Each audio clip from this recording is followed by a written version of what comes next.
In this video, we're going to take a look at the dope sheet.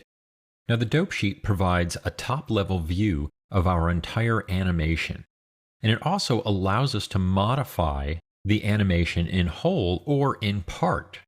Before we enter into the dope sheet and make modifications to our animation, I want to turn on my frame rate so that I can actually see how fast this animation is playing back. To do this, I'll go to Display, Heads-Up Display, and turn on Frame Rate.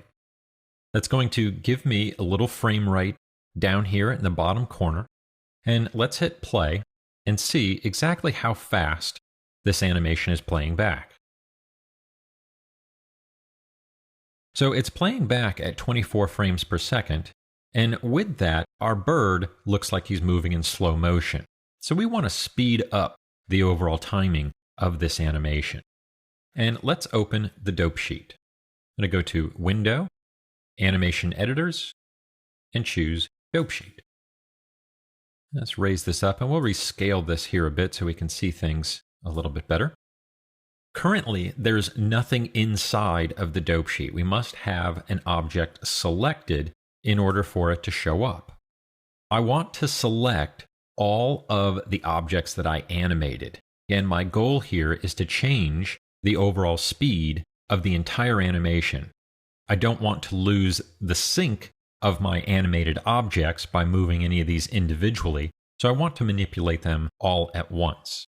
To find all of the objects that I have animated, or all of the nodes that I have animated, I can open up the hypergraph, and it will show me every node that has animation by displaying the node as a slanted node.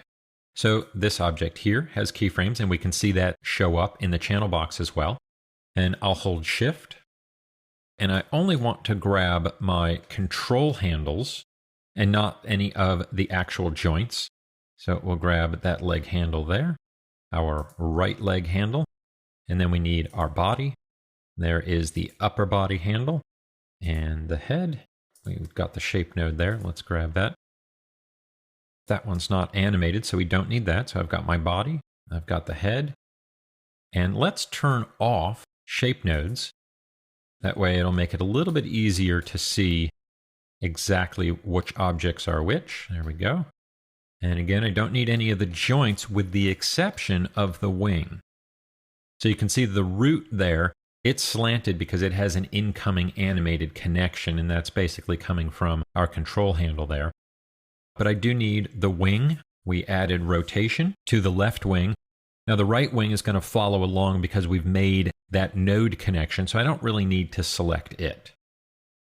Let's minimize that, and we'll take a look here. Now that I have nodes selected, they show up inside of my dope sheet. Now at the very top, I have the dope sheet summary. This shows me where I have a keyframe. Let's zoom out a little bit so we can see all of it. There we go.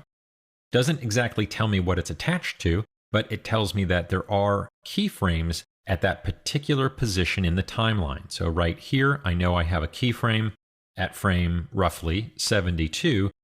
And if I look down, I can see that that keyframe is on left wing.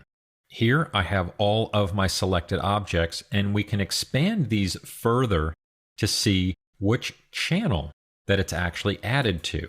So if I expand that all the way out, I can see that I have keyframes on the translate values.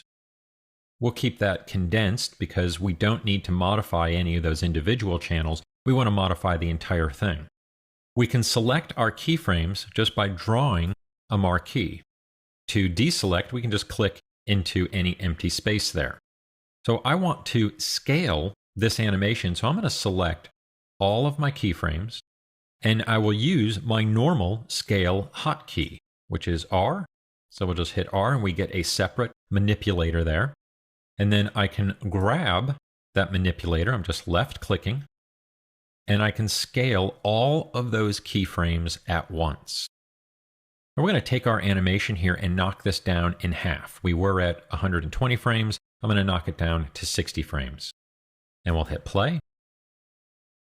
And that's a little bit better. We get a little bit better speed coming out of him, a little bit more realistic. Let's stop that, and we'll also change our timeline to reflect the new length of our animation.